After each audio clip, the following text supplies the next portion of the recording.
أعوذ بالله من الشيطان الرجيم بسم الله الرحمن الرحيم الحمد لله رب العالمين والصلاة والسلام على أشرف الأنبياء والمرسلين سيدنا ونبينا محمد وعلى آله وصحبه أجمعين ومن تبعهم بإحسان إلى يوم الدين أما بعد أيها المسلمين السلام عليكم ورحمة الله تعالى وبركاته. muna gode ma Allah subhanahu wa ta'ala da ya kawo mu wannan lokaci a wannan yini mai albarka, yinin talata a 24 ga watan Dhul-Hijja, shekarar hijirar manzon Allah sallallahu alaihi wasallam 1442, wanda ya daidai da 3 ga watan 8 shekara ta 2021 miladiyya. A ci gaba da darussanmu a cikin wannan littafi wanda ya ƙumshi tarihin makaranta alƙur'ani guda 10 da riwayoyinsu guda 20. insha Allahu a yau za mu tashi akan bayanin ko tarihin Imam Warsh da kuma manhajinsa a cikin ƙira'a. ma'ana yance manhaji shine hanyar da yake bi gurin karatu ko sabaninsa da Imam Qalun. yace warshun, Imam Warshu shine rawi na biyu daga cikin rawayan Imam Nafi'. Imam Nafi' kamar yadda aka sani yana da rawaye guda biyu waɗanda suka fi shahara, waɗanda suka karɓo riwaya daga gare sa. shine na farko Imam Qalun, an yi tarihinsa da bayaninsa. to yanzu za mu shiga na biyu shine Imam Warsh. yace warshun, Imam Warsh huwa Uthman bin Sa'id, shine Uthman dan Sa'id bin Abdullah dan Abdullah bin Amr ibn Sulaiman, wato dan Amru dan Sulaiman bin Ibrahim dan Ibrahim, maula li'ali Zubair bin al-Awam. shi maula ne, ma'ana bararren bawa ne na familin Zubair bin al-Awam. wa kunyatuhu, alkunyarsa Abu Sa'idin, ana kiransa Abu Sa'id. wa laqabuhu, laqabinsa Warsh, ana yi masa laqabi da Warsh. wulida, an haifi Imam Warsh sanata 10 shekara ta 110 daga hijiran manzon Allah sallallahu alaihi wasallam, bi Qift, wato a wani gari da ake ce ma Qift a ƙasar Masar, min biladi Sa'idi Misra, wato baladun gari ne shi Qifta, min biladi Sa'idi Misra, daga cikin garuruwan ƙasar Misra. an san dai Masar da yanzu har yanzu sunanta Misra, kuma har a da ana kiranta Misra. wa asluhu, asalinsa min al-Qayrawan, daga Qayrawan ne shi Imam Warsh kenan, asalin wato kakanninsa da iyayensa. wa rahala ila al-imami Nafi' bil Madina, sai yayi rihla, shine neman tafiya, neman ilimi, neman karatu zuwa ga Imam Nafi' a Madina. fa'arada alaihi alƙur'ana, sai ya karanta alƙur'ani ga Imam Nafi', ma'ana ya bijiro masa da alƙur'ani, shine ma'ana arada alaihi, ya karanta a gabansa yana saurare. iddata khatamatin, sabkuna da yawa. sanata 55 wa 100, shekara ta 155 a wannan shekarar ce ya je gurin Imam Nafi'. kunga kenan ya je gurinsa yana da shekara 45, tunda shi an haife shi yana da shekara, hijira na da shekara 110, sai ya je gurinsa hijira na da shekara 155, ko da ya je kenan ya zamo cikakken gwarzo kenan a gurin Imam Nafi'. wa kana ashqara, shi Imam Warsh ya kasance mai jan gashi. za ka ga cikin mutane akwai wanda Allah yake halittarsa da wato gashinsa sai ka gan shi jajaja, yana ɗin da alamun jajaja, irin gashin ko turawa za ka ga suna da wannan halitta ɗin. An ce cikin dabbobi ma akwai irin dawakai da suke da wannan gashin jajaja, kuma ba rini ba ne na irin lalle, a haka Allah yake halittarsu. To haka halittar Imam Warsh take. Azraqul ainaini, wato yana da ja a cikin idanunsa suna da jajajaja, irin kamar dai idanun za a ga irin wasu ƙabilu akwai masu irin idanu haka, sai haga alamun jaja a cikinsu. Abyadal launi, launinsa fari ne shi Imam Nafi', ma'ana fari ne fel sosai, saboda ba masire ne, amma asalinsa daga Qairawan ne kamar yadda aka faɗa asalin kakanninsa. Qasiran, shi Imam Warsh wato gajere ne, gudun tsawonsa ba dogo ba ne, irin gajarci nasu. Wa kana ila samni aqrabu, shi ya fi kusa zuwa ga ƙiba, ma'ana an fi sifanta shi daga cewa mutum ne mai ƙiba, kamar Sheikh Malam Abdul Samad na Albayan.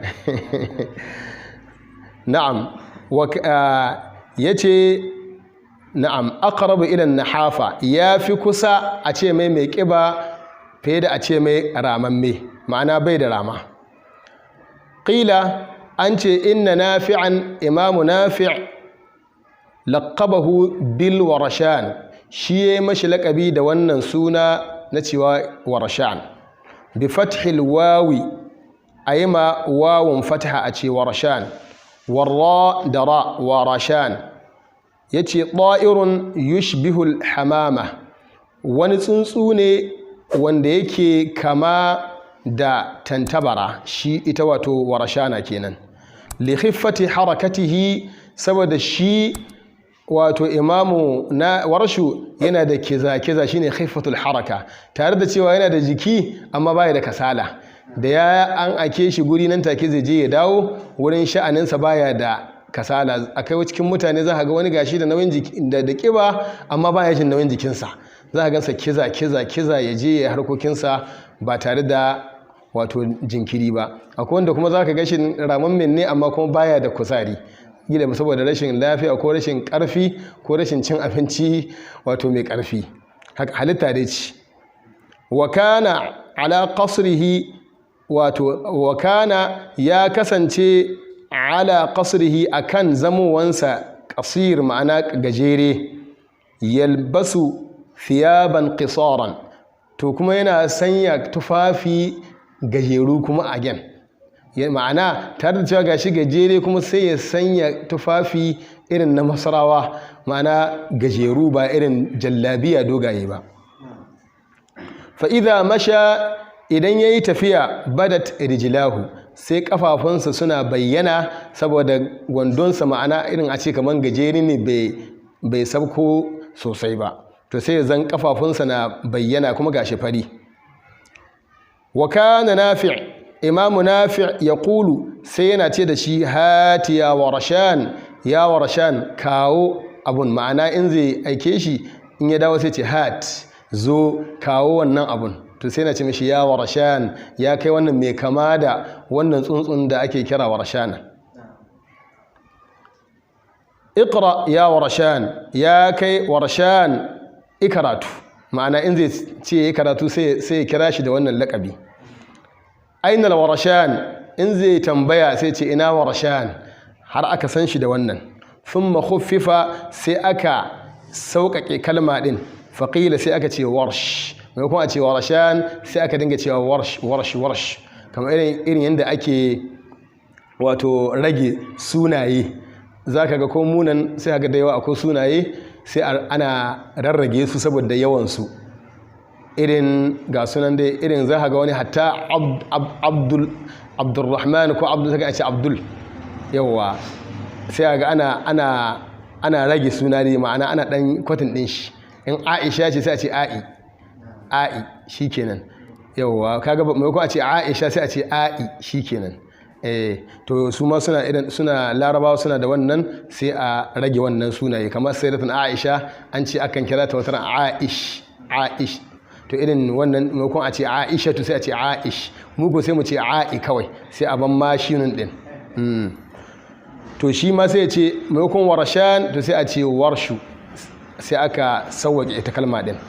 Dama an riga kuma an gaya muku Imamu Nafi' mutum ne mai da'aba, mutum ne mai son wasa, ba wasa irin ta shiririta ba, kamar raha ne ga Hausa muna ce da shi raha ko irin ba'a haka. Yana ɗalibansa yana kamar da a ce sun nishaɗi haka, sun nishaɗi. To kuma dama gaskiya duk mai karantar da alƙur'ani musamman ƙira'at ko abin da ya shafi ƙur'ani, to ana buƙata ya dinga sa ma ɗalibansa nishaɗi, saboda abu ne mai wahalar gaske wanda yake buƙatar hadda. To in babu nishaɗi to sai abun yayi nauyi. To shi yasa mafi yawan ƙurra'u suna da wannan ɗabi'a ta nishaɗi tare da ɗalibansu wanda bai wuce wuri ba.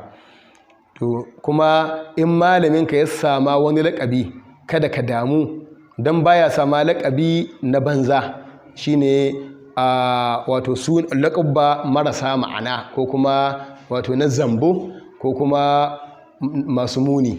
Za ka gane mafi yawa laƙabi ne mai ma'ana. To in malaminka ya sama wani laƙabi to kada ka damu kuma kada ka ji haushi kuma kada ka ce kai ni ban son wannan suna ɗin. A'a, sharafi ne gare ka a ce malaminka shi ya sama wannan laƙabi ɗin, kuma sai ya zamo shi'ar gare ka ko shekara nawa da an ce wane wanda malam ke ce maka kaza sai a tuna ka. Amma in tsantsar suna ne to ana samun mai irin wannan sunan naka sama da 100 ko 1000 ma. To dan an ce wane Ibrahim misali ko Isa ko Umar ko Ali ko Uthman kowa, to ba a gane sai a ce na ina. Amma da an ce wane, kamar yanzu da an ce Warsh, kaga Uthman sai a ce Warsh. Ina fatar an gane wannan. To da yawa akwai ɗaliban da yawa da na sama ainihin laƙubba, kuma sai suka bi su da waɗannan laƙubba ɗin.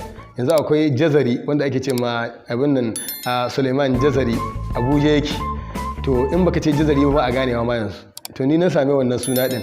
To yanzu in baka ce Jazari ba a ganewa. To kaga ai Jazari sunan magabaci ne mai kyau, amma saboda yana ƙoƙarin haddar Jazariya to sai na sami masa Jazari. Da sauransu akwai Katibi yana gane yanzu, shi ma ya iya rubutu sai na sa masa Katibi. To har yanzu in baka ce Katibi ba a ganewa. To wannan dai ma'ana dai a sunna ce ta magabata, kuma ba aibi bane malamin ka ya kira ka da wani laƙabi ka ji baka ji daɗi ba. A sharafi ne, abun alfahari ne gare ka. Allah ya samu dace.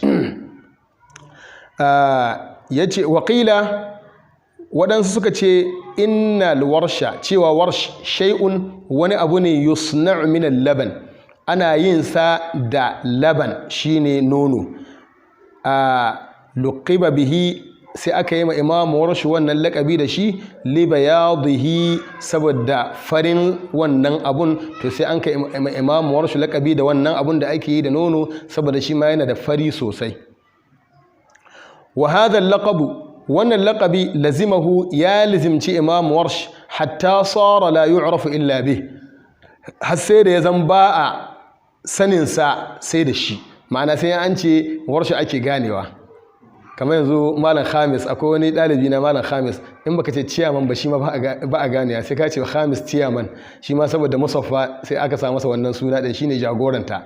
To ma'ana dai akwai irin waɗannan mutane wanda in ba an kira su da laƙabinsu ba a ganewa. Walam yakun shay'un ahabba ilaihi minhu, ba wani abu mafi soyuwa gare shi cikin sunaye fiye da a ce masa Warsh. Fa yaqul, sai yana cewa ustazi sammani bih, malamina shi ya saman wannan suna, shi yasa nake jin daɗi, ba suna ne na wasa ba. Intahat ilaihi riyasatul iqra bid diyar al misriya, shugabancin karantar da alƙur'ani to gare shi ya tuke a garuruwan Masar, ma'ana a garuruwan Misra. A zamaninsa ba shugaba ba makaranci kamar sa, duk mas'ala ta ƙur'ani ta karatu to tana komawa gare shi. Fi zamanihi, a zamaninsa. La yunazi'uhu fiha munazi', mai jayayya baya jayayya da shi a cikin lamarin ƙur'ani, lamarin ƙira'a. Ma'a bara'atihi fil arabiyya, tare da ƙwarewarsa a cikin arabiyya, a cikin larabci. Ma'ana ya iya larabci, ya san nahwu. To kuma yana da kyau makaranci alƙur'ani shine mafi cancanta da ya koyi ilimin nahwu, saboda suna da alaƙa. Asalin ma tarihin faro su lokaci ɗaya ne da wato da ƙira'at da ilimin nahwu duk sun taso tare ne. To kuma kowane na taimaka ma juna, musamman shi nahwu yana taimakawa arabiya gurin fahimtar ƙira'at. musamman tawjihul qira'at wa ma'rifatihi bit tajwid, tare da ƙwarewarsa da tajwidi kuma tajwidi daban qira'a kuma daban. Tajwidi shi wato ilimi ne wanda yake da alaka da qira'a, ba riwaya bane shi tajwid, ma'ana ba riwaya bace kamar yadda za a ce riwayatuwa ne. To shi tajwidi kamar ilimi ne na gyaran karatu, qawaid ne wanda malamai suka dora. Za a ce madda ba a wucewa kaza, ardul sukun sai a mata qiyasi da wato abin nan lazim da sauransu dai, sai a ce a ja harka 2 4 da sauransu, su ake cewa aujuhud diraya. Su kuma na qira'a su ne aujuhur riwaya, kamar munfasil kamar muttasil. Na'am. Wa kana hasana sauti, ya kasance mai daɗin murya, wato in yana karatu yana da zaƙin murya shi Imam Warsh. Jayyidal qira'a, kuma ya kasance mai kyan karatu, ma'ana makharij da sifatu ɗinsa wato raɗam suke, ba su da wato wata illa. In yana karatu yana karantawa da tajwidi. La yamalluhu sami'u, wato mai jin Imam Warshu baya kosawa idan yana jin karatun Imam Warsh saboda daɗin karatunsa. Yuqalu, ana cewa innahu qara'a ala nafi'in, shi Imam Warsh yayi karatu ga Imam Nafi' 4 khatamatin, sauka 4 fi shahrin, a wata ɗaya. A wata ɗaya yayi sauka 4 ga Imam Nafi', ma'ana ya bashi lokaci kasancewa sabako zuwa yayi daga Misra, kuma da ya ga hazaƙarsa da matsinsa da ƙoƙarinsa sai ya bashi lokacin da zai iya sauka 4 a cikin wata, wanda kaga ba ƙaramin dama ce ya bashi ba a ce yayi sauka 4 a cikin wata. kusan kenan duk mako zai yi sauka 1 a gurinsa, duk sati sai ya sauka. Kana iya cewa kamar wannan subu' da ake cewa ka ce kila kullun sai yayi subu'i ga Imam Warshu, wanda subu' kaga zaka ɗauka daga Fatiha zuwa Ma'ida, daga Ma'ida zuwa Yunus, daga Yunus zuwa Isra, daga Isra zuwa Shu'ara, daga Shu'ara zuwa Saffat, daga Saffat zuwa Qaf, daga Qaf sai zuwa Nasi. To shine subu'. Kenan kana iya cewa kaman kullum ma kan yi subu'i ga wato Imam Nafi'. Kaga kusan hizo 10 da dan wani abu, ko kuma abin da bai kasa 10 ba ga wani subu'in kuma. Kaga kenan wannan shi nuna kusan ba yana yin tartili bane sosai, yana yin kaman tadwir ne ko hadar, wallahu a'lam. Saboda wurin tasmi'i akan yi tadwiri ne ko hadar dan a samu a ji karatunka a sauka. Wani kuma malami yakan ce sai an yi tartil, kamar Sheikh Ibrahim Al-Akhdar, shi a gurinsa sai kai wajen wata 6 sannan ya baka ijaza ta khatama 1, ba a sauri shi gurinsa. Amma kuma akwai malaman da ma suna tafiya ma kana bin su kana karatu, suna tafiya ma sama hanya kana bin su kana khatama, dan abun yayi yawa. Ya danganta ne daga tsarin kowane malami, Allahu a'lam. Thumma raja'a ila baladi, sai ya dawo zuwa garinsa, wato ya dawo Misra domin ya ci gaba da koyar da Alqur'ani.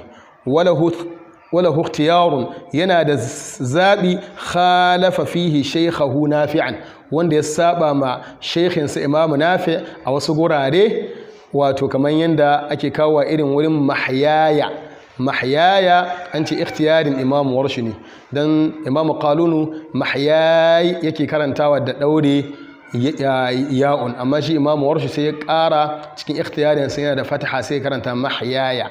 Wa mahyaya ji bil khulfi wal fathu khuwila. Saboda haka wannan dai dan misali ne da muka bayar na ikhtiyarin shi Imam Warsh wanda ya saba ma Imam Nafi'. Kuma ba sabani an ce ya saba ba da gangan ba wai kawai ra'ayinsa ba kawai abin da ya ga kawai shabci faɗi ko kuma kawai ya gare ya sha iska bari ya karanta da haka ba, a shi ma akwai ka'ida din a cikinsa.